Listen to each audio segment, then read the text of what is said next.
Some people think that cooking brown rice is hard. I have for years. I've tried it several different ways. One of the ways that I cook brown rice is in a rice cooker.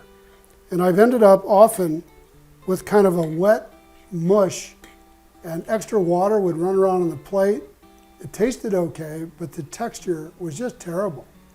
So then I thought, well, maybe I could do it in a saucepan on top of the stove. So I did it that way, but more often than not, I ended up with kind of a brown crust on the bottom of the pan, and I ended up with rice that didn't taste all that good. It kind of stuck together, and I ended up with a saucepan that took forever to clean. Now, I'm going to show you an easier way to cook brown rice that I just learned from a friend recently. One of the confusing things about cooking brown rice is trying to figure out the right ratio of water to rice. For 1 cup of rice, some people say you should just use 1 cup of water. Others have said 1.5 cups. Some people even say 2 cups. And then it also matters what altitude you're at.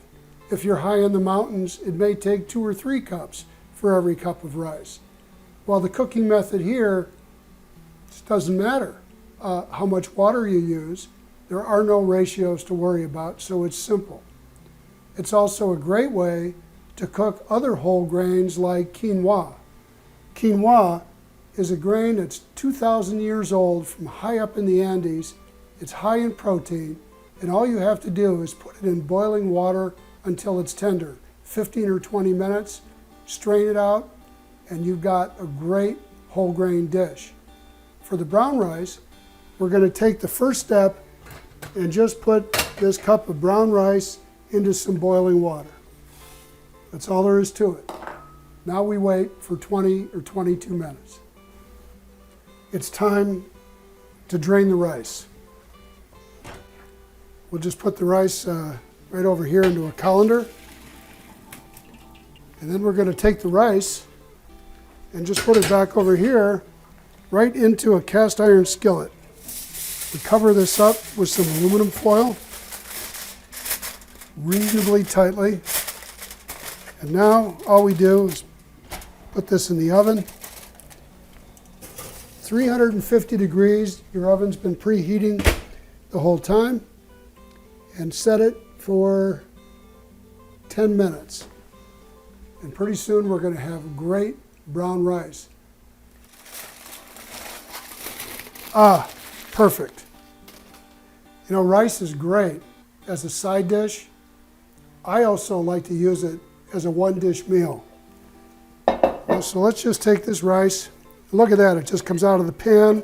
It's perfectly done. It doesn't stick. Excellent. So we got this warm rice, and we can take big handfuls now of spinach or arugula. Just toss that into the warm rice. We'll stir this up just a little bit. It's also good to add some sliced cherry tomatoes in season. The cherry tomatoes aren't in season and nice and red and luscious and tasty. You can always use sun-dried tomatoes.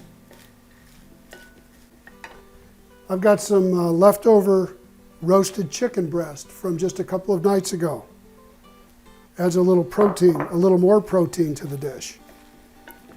And then all we need is a simple lemon vinaigrette.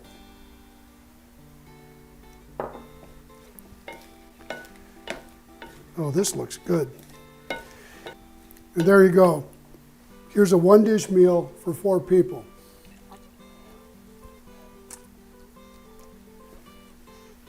Perfect. If I can do this, you can too. For today's recipe, and more like it, visit my blog and get cooking.